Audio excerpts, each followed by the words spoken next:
like to begin with a couple of just real quick questions before I get going for my own knowledge. Just show of hands, how many people in the room, this is your very first CFTA conference? Well, that's fantastic. Welcome. I've been coming for a few years now and have always gotten good information out of it, and I hope you do as well. Also, show of hands, how many of you work with or have ever even heard of the Bluebeam Review PDF markup collaboration utility? Oh, good. About a third of you. That's great. All right. All right. Well, this session is one of the two 115 sessions that are going on simultaneously. This is the one on life cycle of project information. My name is Terry Klein. I'm Vice President of Sales Support for a software development company out of Pittsburgh called TSA Advet. How many people, show of hands, were in my session this morning during that little 6-minute overview thing? Oh, okay, so nice. A lot of you, yeah, a lot of you didn't hear this part. I'll just blast through it real quick. We've been in business for 37 years. All we do is document management, but that brings us into the involvement of working with BIM and GIS and CAD and asset management and working with SharePoint and all those various things that play a role in that. We've got a family of products that work together to provide those solutions. You know, when you're dealing with BIM and you're dealing with GIS and you're dealing with all those things I just mentioned, you've got islands of technology that don't necessarily talk to each other. Document management is a great way to tie all of that together, and that's a big part of what we do.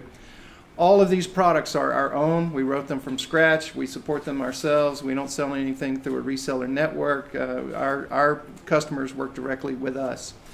The only exception to that whatsoever is our relationship with a company out of Southern California called Bluebeam.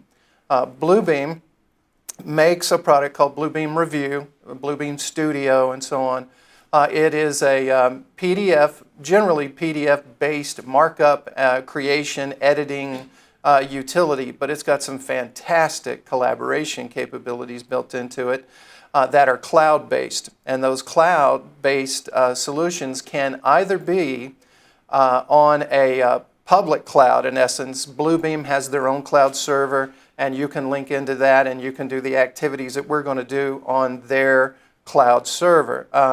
But they also sell their cloud technology. So if you work for a university or an agency that hasn't embraced the cloud because they want to keep everything behind a firewall, what I'm going to show you today, you can actually buy their server technology. It's called Studio Enterprise, and you can set it up on your own servers, on your own machines, behind your own firewall, and nobody public would ever be able to get to it, but you'd have the same level of functionality.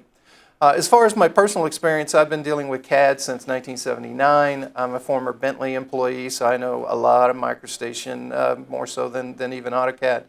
I was an instructor for both MicroStation and AutoCAD at the University of Houston, where I attended. And of the last year, what I've done is I've focused on the Bluebeam collaboration stuff, and I am a certified Bluebeam technical consultant and one of less than 50 certified instructors in the United States. I gave a presentation here last year, and these are the exact slides. All I did was slap a 2015 image in there. It was a very long presentation on document management, considerations, recommendations, things to think about. And this is just one topic pulled out of that presentation, and that is application integration. How do you get all this stuff to play together properly, which is the point of this presentation. What I said last year is very consistent with what I'm hearing from various sources this year. My recommendations and comments and so on were no one of you sitting in this room uses a single application for everything you do. You don't just use Revit. You use email. You use SharePoint. You use 15 other applications on a daily basis. Not all of them are created by, supported by, and sold by Autodesk. So there's a plethora of technologies that you work with. No one vendor has ever supplied you everything you're ever going to need. There are islands of technology, whether you like to admit it or not. They do exist, and you have to address that problem. But the good news is that we vendors have never had an environment like we have today with the number of tools that we have to make things work together, with things like OpenXML and OpenBIM committees where people are discussing these things and coming up with solutions instead of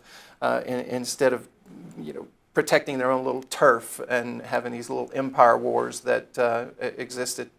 When I worked at Bentley, no one from Bentley would ever talk to anybody from Autodesk and vice versa. That's really not the case anymore. Things have evolved over the last 20 years to a much better situation.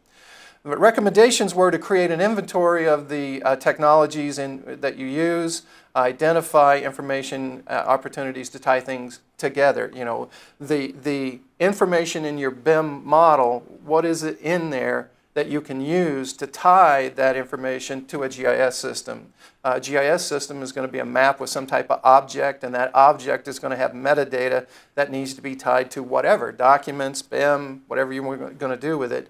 What and how many different opportunities exist in your current use of these technologies to give us the tools we need to tie this stuff together. And then work with your vendors to get that done through a series of things like API technologies and so on.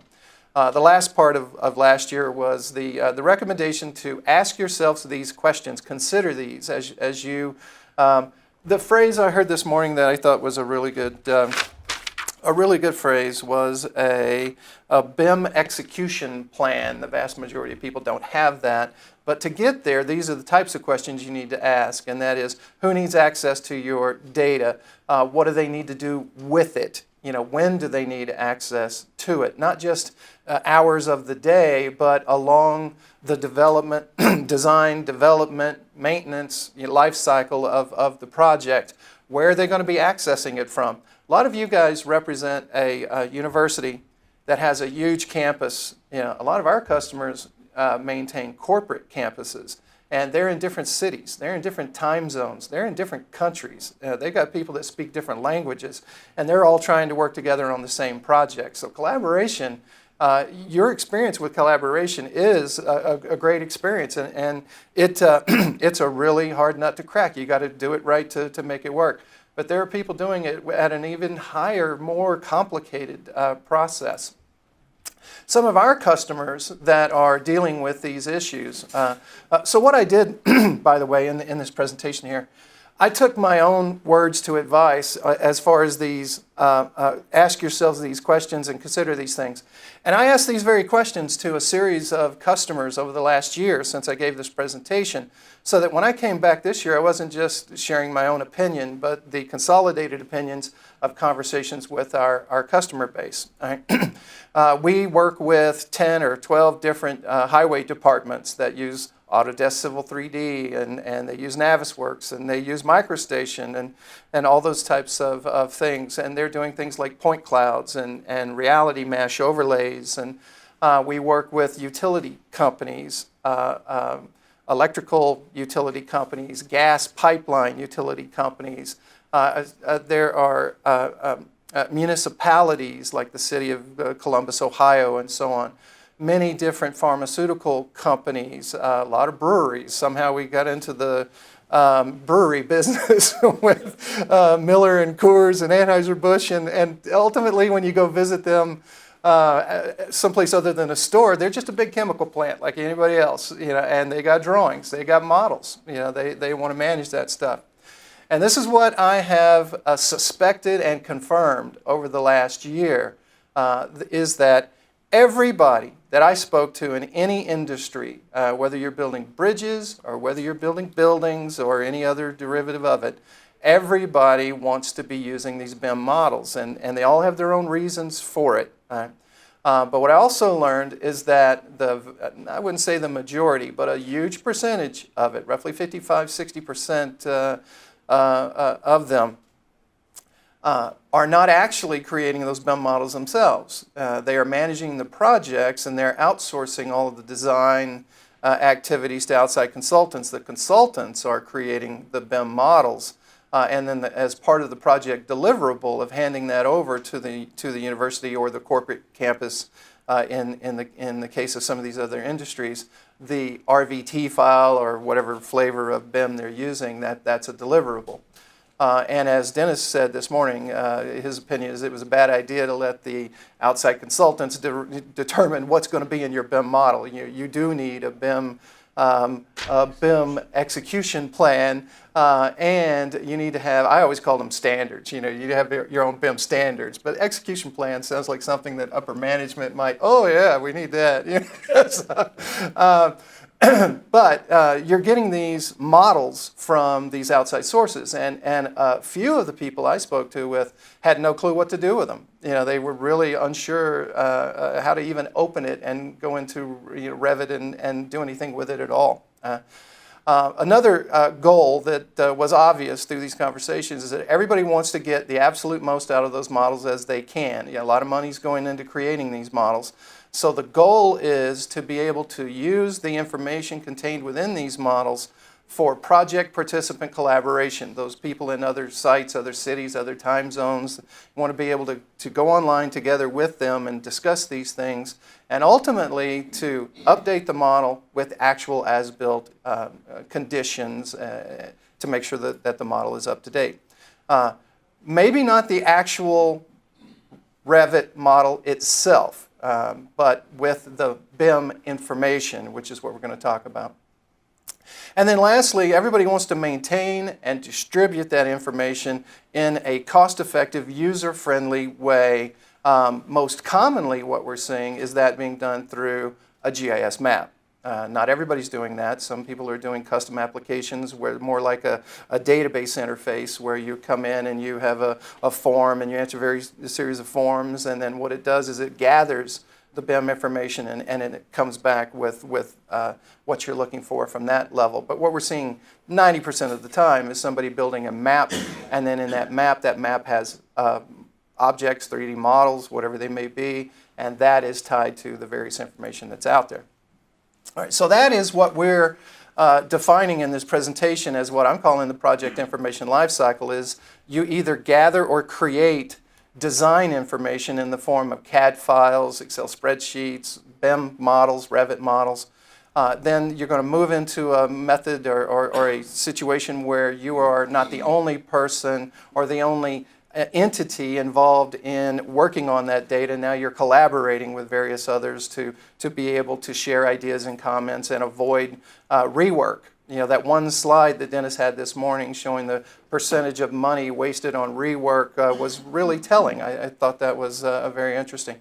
And then the last is once you've got consensus on, well, this is what we need to do, let's do that, let's document it, let's get the as-built in there if we can, and then you want to make that stuff easily available. And again, the easiest way, the most common way we're seeing that is through some type of campus map like you see in the background of this slide here.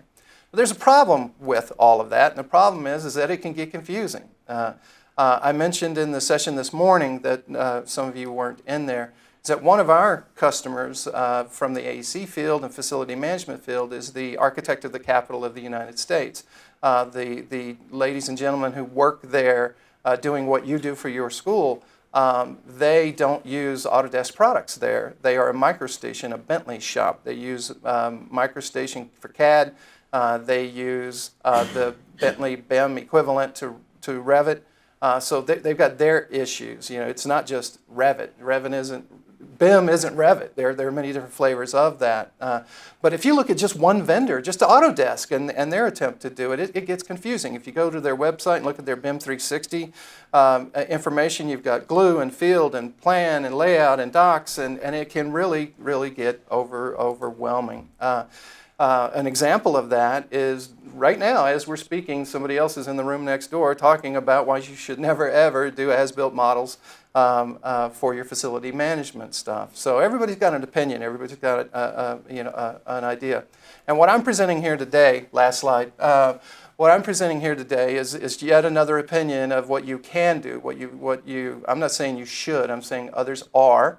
And it's something that we hope you will consider, and maybe you'll find a kernel of information here that might inspire you to try some of these things. So, with all that said, I'm going to get out of the PowerPoint parade. I'll just minimize that. As I said, we are a document management company, and we have a product called Falcon DMS. I'm running Falcon DMS right now. This is the way the interface looks out of the box. You can turn on a viewer and you can see the files and all that sort of stuff. One of the files that I have out here, though, is a Revit model. That is up on a server right now. It's not on my local machine. It's up on a server. But it's in the database. It's being managed by the document management system. I want to be able to work on that file, so I'm just going to double-click on it. And you can configure Falcon to work many different ways. The way mine is configured currently is it makes a copy of that RVT file. It brings it to my local machine. It lets me do whatever I want in the Revit model. It's still, when it's done, I'll be able to check that back in. Other people who need access to the model have it while I have it in a read-only way, and so on and so forth. All right. So what I did is I simply went into the document management system. I grabbed a Revit model and said, hey, I want to work on it. All right. Well, what it did is it went into the floor plan, which was the last view I was in. And how many people, show of hands, how many people use Revit? Oh, okay, again, about a third. All right. Revit is a 3D modeling, intelligent modeling utility. That floor plan that you see there is not dumb. It's not a bunch of lines and circles and arcs and so on. It's objects. And if I go in there and I click on, on an object and I hover around, you'll begin to see that, like right there, if I hover just right there, that's not just a bunch of lines and stuff. That's a room. It knows it's cafeteria 121. It knows that it's got wallpaper on the walls, and it's got, Carrara marble tile on the floors, and it knows those information through all of the metadata that has been put into this model, in addition to just the general engineering graphical information that's inside of there. It really is a 3D model. If I come over here, there's a whole series of pre-created views that I can get to, one of which is just the standard 3D model. And if I click on that, then I've got the ability to rotate it around and zoom in and out and turn things on and off, and just like any 3D model that you're comfortable with.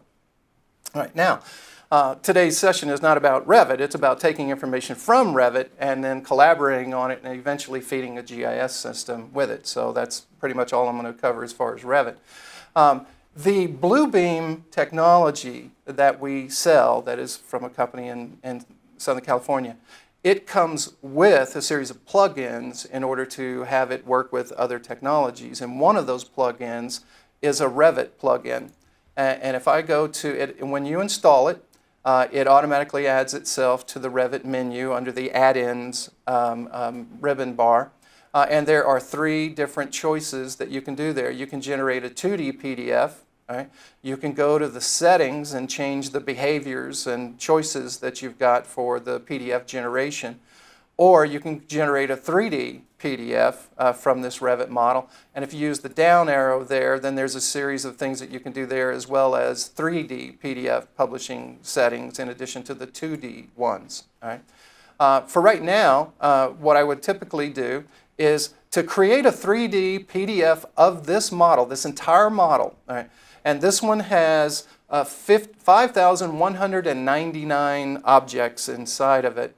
All I have to do is hit, I want to create a 3D PDF of this, give it a name, and hit go. All right? I'm not going to do it now because I've done it 20 times, and every time I've done it, it's taken 2.5 minutes. All right? That's not a lot of time unless you're sitting there in a session like this watching a clock spin. All right? Then it's a lifetime. All right?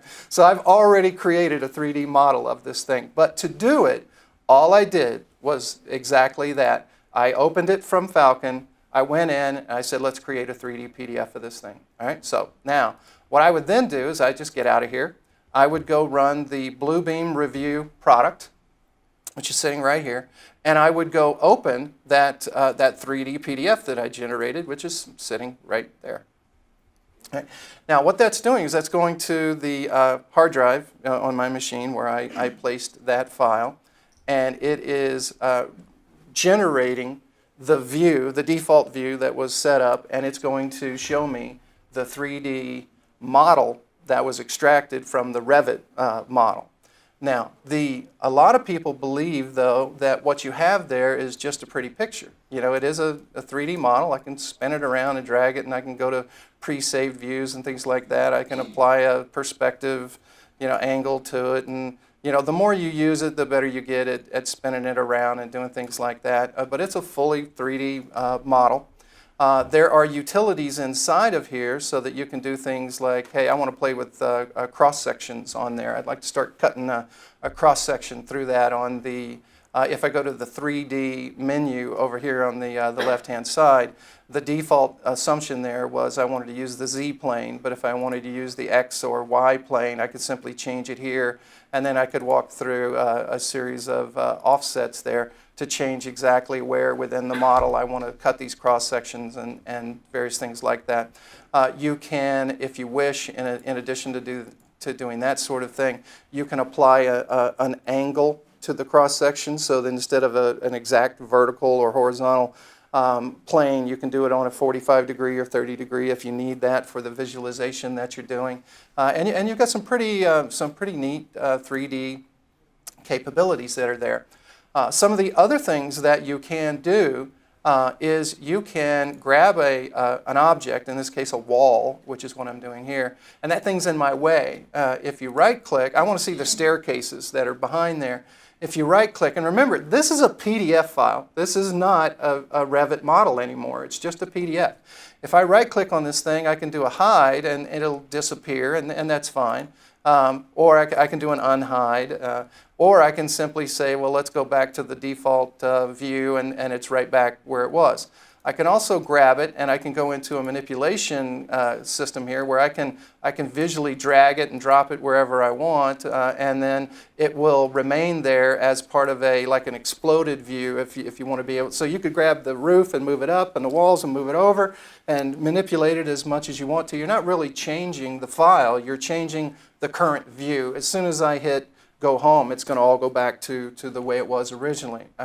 But ultimately, the other thing that you can do that a lot of people are unaware of, and part of this presentation is, all of these objects that are here in this model still have a huge amount of their intelligence in there. Right? So if I get out of the, I want to get out of that, I want to move stuff around mode, and I'm just going to click that lamp right there. All right.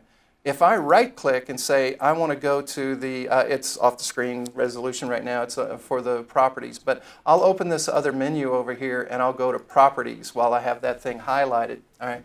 All that information you're seeing there came from the Revit model. All right. So it still knows that it's a 60-watt incandescent family and family type. It knows the host. It knows what floor it's on. It knows the room that it was in. The information that came from BIM is not lost when you take it into a 3D or 2D PDF drawing. All right. Now there's lots of stuff you can do even inside here with this information, but you can also do like a Control A. I like the keyboard, I'll do a Control C. If I jump over into an Excel spreadsheet, that information that I just grabbed from that model, you can take it and pop it in there, and you can, I don't know about you guys, but I worked for a software vendor for the last 18 years, TSA Advent. Before that, I worked for Bentley Systems. Before that, I was an actual CAD user and 3D model builder and so on. I used to report directly to the head of Caudill, Rowlett, and Scott. A man's name was Bill Caudill, and he's like all architects, no offense, really talented, really creative, and really arrogant. They've got massive egos. They have to do what they need to do. If I ever tried to go to him and say, hey, all of the information is in the model, let me show you how to find it. Yeah, total waste of time. But if Mr. Caudill asked me for something today, which would be hard, he's been dead a long time, but if he asked me for something today, this would be what I would do, is I would go find what he wants, put it into a format that he's comfortable with, and then I would send that as an email attachment or something like that. And I don't know if that mirrors what you go through, but that is the type of workflow, lifecycle stuff that we're seeing from the customers that we're dealing with. All right, now, so we've got all that information. Now, can you go online with a 3D model and share that information and collaborate with a 3D model with other users? You absolutely can. I'm going to do both 3D and 2D. I've got about 25 minutes left. I'll start with 3D. If you and I wanted to collaborate on this thing, what I would do is I would go to this menu here, which is let's go online. It's Studio, Bluebeam Studio. all you have to have is an account. They're free, all right? And I'm going to log in as me. All right, and I have this 3D model up in review right now, and I'm playing around with it. And what this is doing is this is going to the internet. I assume I'm still online. Anybody else, the guest thing dropping in and out? And okay, it was driving me nuts, so I grabbed my slow as heck hotspot. That's what I'm using. So it's a little bit slow right now. If it doesn't connect real quick, I'll try reconnecting to that other one. All right, yeah, I'm online right now. These are all my projects and sessions and various things like that. But if I wanted to share this with you and talk to you about it and so on, what I would do is I would simply say, let's start a new session. It's like a virtual conference room where we can talk, all right? And for this one, I'm going to call it CFTA Demo, all right? I'm going to add all the open files as part of this studio session. There's all kinds of options. I'm not going to restrict it or put a deadline or anything like that. And I'm going to create a studio session, a virtual conference room. And what it's doing is it went to the server in California, and it created a session, and it's uploading a copy of my PDF, 3D PDF, right now into that online collaboration engine that they have. All right? Now, in order to do this, I have to have their product called Bluebeam Review, R-E-V-U. All right? It is a product that you have to pay for. All right? It's very inexpensive. A couple of $100 a seat is not bad at all. They have perpetual licenses. They have a license, open licensing, floating licenses that you and all that sort of thing.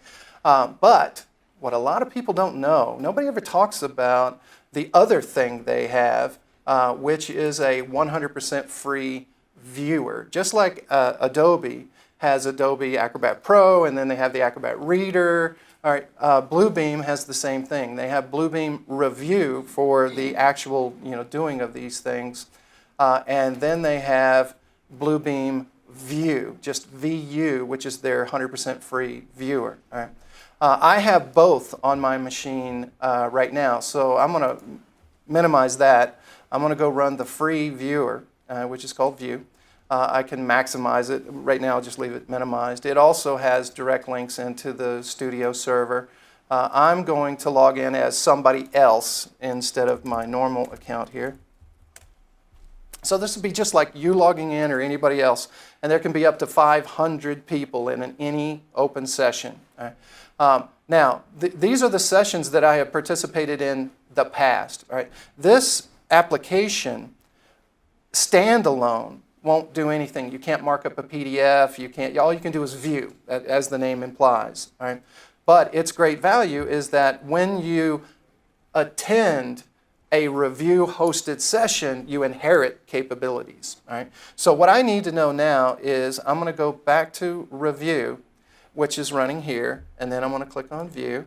And what I need is that session ID that got generated when I created this new session, and that's all your guests would need. And if I had bothered to say, let's restrict it to these people, it would automatically send you an email invitation. You don't normally need to do this, but what I'm going to do is I'm going to key that in, 761, 125, and 4, I think that's 96. Can't really tell. All right, and click on there. All right, so the View product, which is free, all right, is now connecting to the same server. Yeah, and it just dropped out on me in the background there. We'll see if it will continue over here and actually let me get to it. All right, and I'm going to double click on that same 3D model. All right, that 3D model is now being accessed on that cloud server from 2 different locations. On the right, it's got me as the host of the session, and on the left, it's got me as an attendee. Right? Either one of those people, once you're in the session, have the capabilities that I'm about to show you. Everything I showed you before in the 3D, moving it around, sliding stuff around, all that, the View product do the exact same thing once it's connected to a studio session to be able to do that. So if you are looking for taking 3D BIM information and collaborating with your outside sources, and you're getting pushback on, well, I don't know how to use Revit. I'm not going to sign up for an annual subscription basis for BIM 360, you're asking me to spend money that I don't need to spend. Here's a solution. All right. You take your model to 3D PDF, you host a session, tell them, look, download this free viewer, and I'll meet you online, and we'll be able to walk through the model and so on. Now, why would you bother walking through the model online? Well, eventually, what you're going to want to get to is you're going to want to get to that point where you're able to mark it up. You're able to draw a cloud around something and put a note in there. Terry said this needs to be replaced with a wooden lamp. Whatever your conversation happens to be. All right. Now what you've done is you've marked up that 3D model with a markup. All right. And you can do it again and do it again and do it again and do it again. All right. Over here, it would have immediately shown up if I hadn't lost my connection. All right, so now what I'm going to have to do is I'm going to have to try to connect again. And as soon as I connect again, you'll see that blue dot pop up because we're in the same file, same server, cloud-based server. All right, and as soon as it, in the background, what it's doing right now, it's doing a synchronization type thing. And in just a second, there's that blue. All right, now this is the guy who was attending did this markup. Now I'm back as the host and I can see what he or she did. But the value of it is if I click on that blue sphere, it automatically takes my 3D model, rotates it to whatever orientation the original markup was done in, and then shows me the markup. So you don't have to learn to be I got to learn how to rotate and do all that. The person marking it up needs to be able to do that. And if you're going to collaborate, it's powerful to both know those things and so on. But it's not really that critical. All right. Now I'm going to split my screen here, and I'll split both of these. There's one trick in using this stuff that I love it. The people who are writing I work for a software vendor, and our guys are smart and talented, and I respect them and all that. But for the Bluebeam stuff, I see stuff in their product every now and then, and I'm like, man, that's cool. That was a good idea. All right. And here's one of them. Here we're in a 3D model, and we'll hop out of that view that we're in right now, and we'll spin it around and all that sort of thing. Dang it, I lost that connection again. So we'll let this one reconnect, and then I'll show you what I was going to do. What you see over here in both of these interfaces is you see the session, you see the files that are involved in the session, and you see all the attendees and everything they've done and all the markups and all that type of thing. One of the coolest things I like about this is this little footprint feature. As soon as this thing reconnects, I'll show you what it does. Come on. Okay, it's flashing yellow now because it realizes that an attendee came back in. If I click here on the right, what that just did is it says, take my view and make it match whatever that guy's doing out in the field. All right. So if this person now comes over here and they spin this thing around and they zoom in and your guy out in the field is trying to explain to you what he or she is seeing, and they really want to draw your attention to that mullion and so on. There's no possible way you can't understand what he's talking about and where it is within that particular building or roadway or bridge or whatever BIM thing you're dealing with. And that's just one tiny little feature of the Bluebeam products that I just thought that's fantastic that somebody came up with that. And there's a whole slew of things like that that you can do as well. Now this is all 3D stuff, all right, but that's not the only thing you would want to do with extracting your BIM information. All right. Now, what I'm about to show you is I'm going to go back to that BIM model. I'm going to extract 2D files, and then I may or may not bother taking it into an open studio session because of this timeout thing that's going on. Just know what I'm about to show you locally, all of that could be done in a studio session in a collaborative way. All right. So I'm going to kill this. I got about 16 minutes left. I'm going to kill that. Some of your views in this thing also do a schedule? Like you did the one object, but can you do like a schedule like you can in Revit? Yeah, let me show you that. I am going to. It's nice when you're talking about one object, but not if you're talking about Right. Let's see. I'm going to sign out. I'm going to get out of the studio part of this. And in fact, I'm just going to kill Revit altogether, or Bluebeam. And I think Revit's still running in the background. All right. Speaking of schedules and things that you can do, here I'm going back to the floor plans. All right. I'm going to go here and I'm going to go to the second floor, the entry level, second floor, third floor, and so on. If I go to the third floor and I go here and I say I want to create a PDF, well, before you see what happens, I want you to see the choices that I've made. In Revit, there again, I showed you a room is not just a series of lines, it's a room, it's intelligent. Bluebeam supports that, but they don't call it rooms, they call them spaces. All right? And right here in your PDF setup configuration option is, do you want to export Revit rooms as Bluebeam spaces, yes or no? You can turn that off and it's just going to create a PDF that doesn't have that information in it. If you turn it on, it will create shapes in the PDF that know the shape, the room name and the information that's there, and you'll be able to manipulate it. All right? If you leave it exactly like it is now, you'll just get the shape. All right? And I think I'll do this twice to show you what it does. I'm going to leave it set just that way right now, and I'm going to say, let's create a 2D PDF of this third floor. All right? And what it's doing is say, well, where do you want to put it? What do you want to call it? I'm going to dump it to my desktop just for expediency. And I'm going to call this the, let's say, third FLR, no areas. All right? And I'm going to hit go. That's generating a PDF file from this BIM file. It's going to be a 2D PDF, and it's going to dump directly into Bluebeam Review. And if I open this up and I go over to here to look at spaces, it created the spaces that were out there. And if I click on any one of those, it knows which space that is. It knows the name. If I associate this with a schedule, I can apply values to, is it carpeted? Does it have tile on the back? What kind of, is it granite countertops? Those types of things. It all starts with area square footage calculations, and if I right-click on this shape representing a room, it didn't automatically calculate that for me because I left that box unchecked. Right? I would have to right-click and say, well, let's create an area measurement. Yeah. Then I would grab the next one and say, okay, let's create an area measurement of that, and then let's grab that one and do that, and so on. All right. Eventually, probably what I'm going to want to do is grab all of that, and then I'm going to right-click, and I'm going to tell it that I want to, I have to actually click on the object here. And I'm going to tell it I want to create a legend. All right? And it says, okay, well, here's your default legend, and you can establish what information you want, how it's structured, and all those variables as a template. And what it's already done is calculated the area, the quantity, the space. It doesn't know status or responsibilities right now.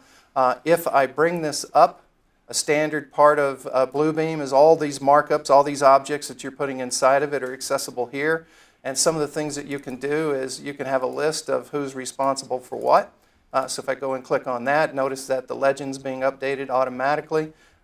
There are a couple of examples that I've got over here of these same documents. This is the second floor, where I've already done exactly what we're doing here, and you can see where it's figured out the room, the square footage, the cost, is it tile, is it concrete, is it so on and so forth. I'll show you live. I'll create a, this is a document. I just zoomed in. It's smaller, easier to see. The way this stuff works is once you extract it from the BIM model, if I had from the Revit application over here, if I had simply done that, and maybe that, where it subtracts open areas from within a room, it would have automatically created those area calculations for me. It didn't do it first time because I had all that stuff turned off. But once that's done, you'll get a model like this, like you saw. And then let's say you're doing a punch list of the various problems with the thing. You can go in there and choose your, you can set up your own series of templates and what these things mean as far as the, what you're doing there. Then I'll be able to do a Control A again, and I'll come over here and I'll click on that, and let's say let's create a legend.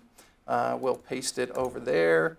Actually, I had to have the, let's see, assign that to the legend of the punch key, and if I'd have done it properly, there'd been all 4 of them in there. And the beauty part of it is once the legend's there, if you take one of these symbols and you move it to another room, which I did it improperly, so it automatically updates the legend to say, okay, that comment got moved to another room and so on. It's a really powerful tool.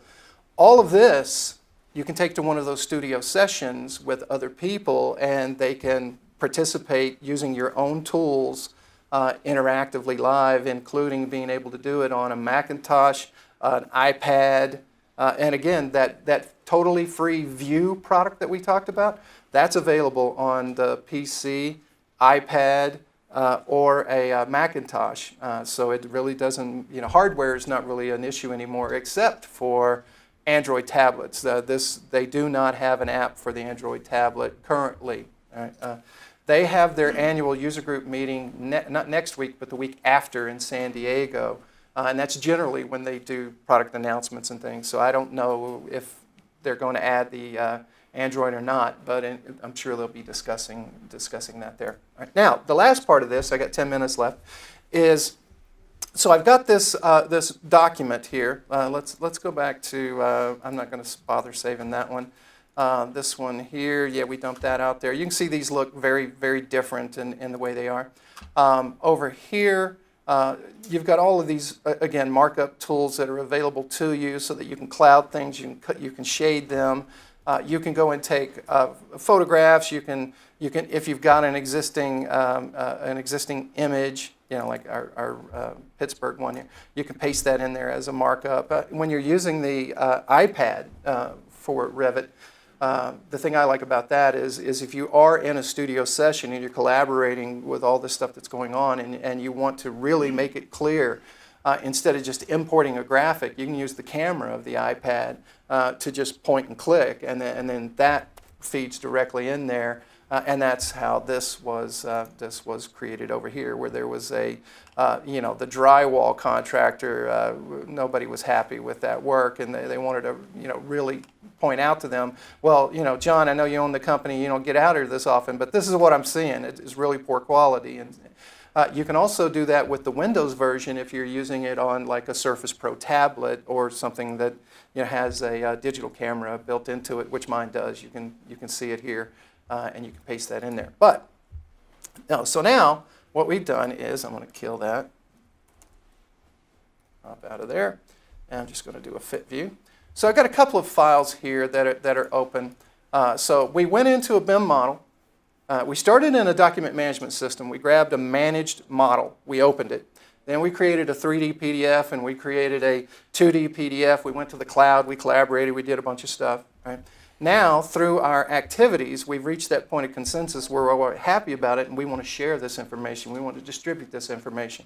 Now, you can take this, and there's all sorts of things you could do. It depends on your workflow. You could email it directly to the CAD guy and BIM guy who needs to update that model. You could do that. All right? Or you could take it, and you could make it part of the permanent record, part of the managed project files that are out there in that document management system, which is what I'm going to do. I'm going to do a save as, and again, just for expediency, I'm going to dump it to my desktop. This is going to be called Floor Plan 01. All right, we're going to dump that out there. This is already on my desktop called Third Floor No Areas. It's out there, so I'm just going to do a save. All right? And I'm going to get out of Bluebeam completely because I'm done with it. These are the PDF files. And also have that 3D PDF that we could grab as well. All right.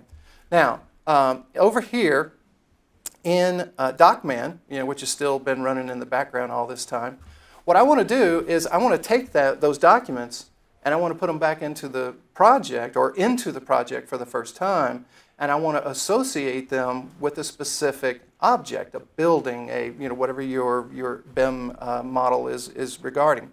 So I'm going to go to one of our customers is the University of Pennsylvania. These are some of their actual documents and building names and so on. There's a building there called the Worcester Institute. Currently, if you look at it, I have 1, 2, 3, 4, 5, 6, 7 or 8. It actually tells me down here if I bother looking, but 8 TIFF documents of historical documents for this particular building. If I go to a web browser like this one running here, and I go to here and I log into a Falcon managed web presence, and I go into the University of Penn environment, and I look for that specific building number 625, I'll get those same 8 documents that are out there. All right?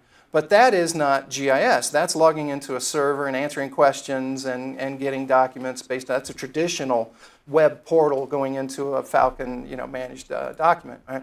But I also have, if the internet will let me get to it, I also have here a ArcGIS and a Google Map example of that same information being accessible from a campus GIS map.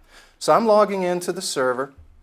I'm going to the map that that's their actual campus. I just used a standard base map. I went in and I dropped a few objects into the various locations of the various buildings. If I click there, there's a hot link right here that says, give me whatever you got that's relevant to College Hall. That might be 5 files, that might be 50,000 files. It depends on what's been put into the system. Right? The one that we're dealing with right now is going to be Worcester Institute, and if I say, what do you got there, it's those same 8 files. Right? So it doesn't matter whether I log in and do a search through a form or whether I'm going into a GIS-driven map. The GIS map has links to the metadata that's inside of the document management system. So to feed my campus map and make sure it's up to date, all I have to do is grab that information, drag and drop it where it belongs. It's saying, that's not an error, it's saying, hey, I'm moving those files. All right? So yeah, that's what I want to do. I want to move it. All right? The only critical piece of information here is that I put in building 625. That's the link. That's that opportunity to communicate. Right? I can put in whatever else I want, a grid name, drawing status, document titles, disciplines, description. There could be 60 other variables that I bother putting in, but the only one that matters is the one that I'm using to tie the documents to the GIS engine and the web and all of that. So that's the only one I'm going to bother with right now, and I'll hit OK. That's simply saying it's done. Do you want to look at the log? All right. So now those documents are part of our managed project. All right? So if I go over there and click on that file that we were playing around with, or the one we just grabbed and drug out of that BIM model, I don't know, 30 minutes ago, that's now a managed document. That's part of a database-driven document management system that is a bridge between BIM, collaboration, and GIS. So if I, right at that moment, the second it's added, if I come back out here and I go directly back to that search form or just click on that link again, all right, it's there. It's instant because it's all database driven. Yeah. There is, how is this working? There is a GIS map that has objects on it. All right? That object has a link to a piece of information that's important. All right? And on that text string that you see out to the right out there, the important part is it says, go to Falcon, do a search for these things where project name equals 625. That's why that one was important, because it's the trigger. All right? This information now will not only tie those documents to here, if you're using SharePoint, if you're using an asset management utility, all of that can be communicated to through the same sharing of information through that API. So, okay, I'm looking for this thing in that project. Here's what I got. It's just a comeback resulting list of stuff that's out there. And then any one of those, then you can do all the various things that you're able to do. And I'm not here to show all of that. I just wanted to show the link between them. All right? If at any point in the future the powers that be take this information and update the BIM model and this markup is no longer relevant, all right? All you have to do is go in there and say, I want to, okay, we're done with that thing. Let's delete it.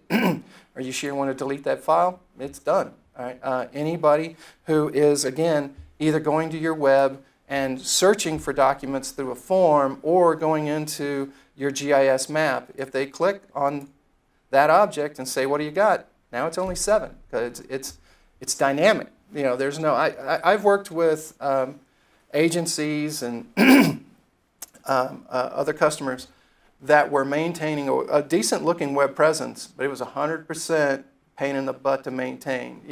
HTML page after HTML page after HTML page with all this code that every time there was a single change, they had to go update that and then go update that.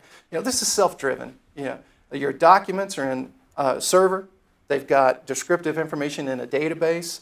All we're doing is leveraging all of that for the BIM, the GIS, and the collaboration at the same time. Whoever you grant it to. Yeah. In my implementation of Falcon, when I go to, let's see, when I go to right here, I'm requiring myself to log in. You don't have to do that if you don't want to, if it's behind the firewall. If I log in as somebody else, if I log in as Chris Hansen, he's the UPenn guy. Chris would be forced directly to the UPenn project, and he wouldn't, even though my server has 40 other projects, he'd never be able to get to any of that because he's filtered. He's restricted from getting there. And there's several levels of security that you can imply, and that can be tied into your GIS map as well. All right, my 50-minute timer just clicked off, and it tells me that I've got roughly 8 minutes left for Q&A. All right, so I think I'll stop here, and I'll answer whatever questions you may have. Does anybody have any questions? Yes? The list of values there pulled from a database table? Are you talking about in review here? No, but in the document management system you had, you assigned a building number, 65. You Okay. typed it in manually. Yeah, 625, yep. 625. Could it actually look up for an active building list to choose from? Oh, sure. Yeah. Notice the various field types that I have. Some have these little blue squares on them. Some have nothing. And then some have these pull-down pick lists is what we call them.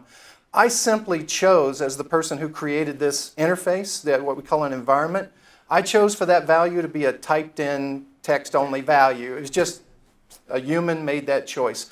If I wanted to change that, let's say you're my customer and I'm doing this for you and you want to make that a change. All right?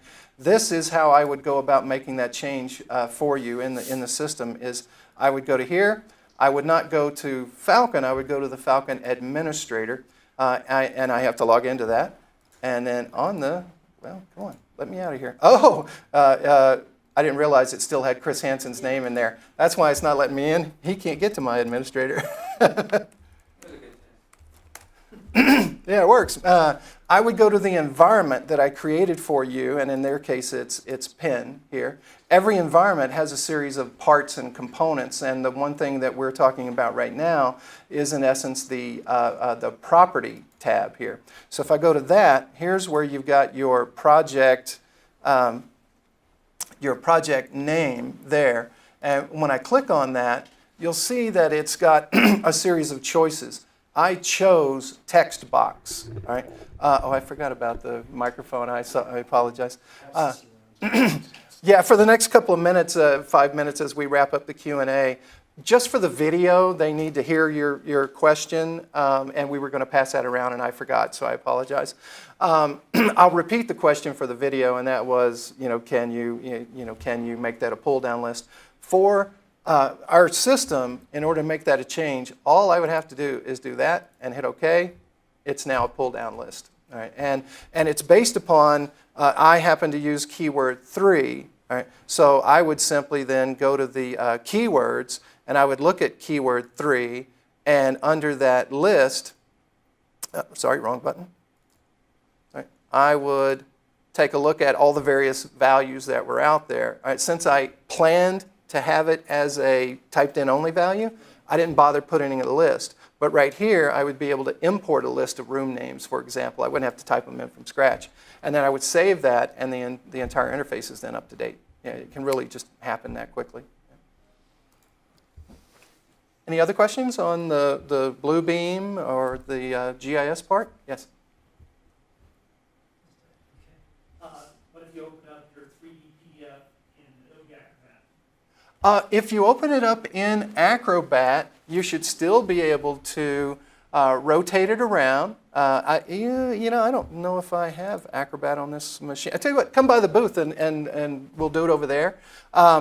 You should be able to rotate it around. You should be able to click on objects. Some of the things like sliding stuff out of the way and hiding things, that's not going to be there. But the ability to click on an object and get to the intelligent information, like, this came from a BIM model, it's a lamp from Herman Miller, and that information is in that PDF file. The question is whether or not Adobe is making it displayable. And I've done some experimentation with it where it's there, but it's not as clean as it is with Bluebeam, where you just click on it and it shows up in the Properties tab. You have to work a little bit harder to pull it out with Acrobat. But last thing I'll do, because we've got about 2 minutes left on the Q&A thing. A lot of people are under the misconception that PDF is the property of Adobe. It's not. The portable document format is an ISO standard. All right? Anybody can write or pull from it, write to it or pull from it. It is a standard. Now, Acrobat absolutely did great things with it, but they don't own that technology. Bluebeam is doing fantastic things with it now. The very last thing I'll suggest that you do if you have interest in dealing with this subject matter further is go to YouTube. Autodesk, Bluebeam, ourselves, ESRI, we all have channels up there with videos and things. If you go to the Bluebeam channel, the one I suggest, let's see, am I still on the net? Okay. They break theirs down into various playlists, and one of the most interesting ones is the one at the top called Case Studies. These are real-world videos where they've gone out to sites like Daytona International Speedway, just multi-million-dollar project that was completed recently. They've got a great video of how YouTube was, or how Bluebeam was used in the collaboration of that. What they actually did. Yeah, the internet's dropping me off again. But go to YouTube and look at the Bluebeam channel. You'll find a ton of stuff for collaboration that's really impressive. What they did there is on site, they took these 80-inch LCD panels, and instead of hanging it on a wall, they used it as a desk. They put it on a flat, and they took that and went on to the cloud. And they then had telephones where they were communicating in one of these live studio sessions, and the person at the site, working with this huge monitor, there were like 6 or 7 people around the monitor, and they're all doing this sort of thing, but there are people remotely who are tied in. And as the guy out in the field with an iPad is taking pictures and doing all that stuff, they're sitting around that monitor. It's all happened live. I mean, it's like Max Headroom stuff from the you remember him, 1970s? Max. Yeah, it's an awesome video, and it's all real world stuff. So, bottom line, maybe not so much for higher education campuses, but definitely for corporate campuses. A lot of people are already dealing with this, BIM to collaboration to GIS to distribution, and there's a lot of great information out there. YouTube's not just a entertainment system anymore. It's got a lot of great information. So, and if you want to dig in deeper with any of this stuff, we do have a booth. It's right out by the food. Just stop by, and we'll be happy to dig into any of this. Fill out your surveys. Thank you. Thank you.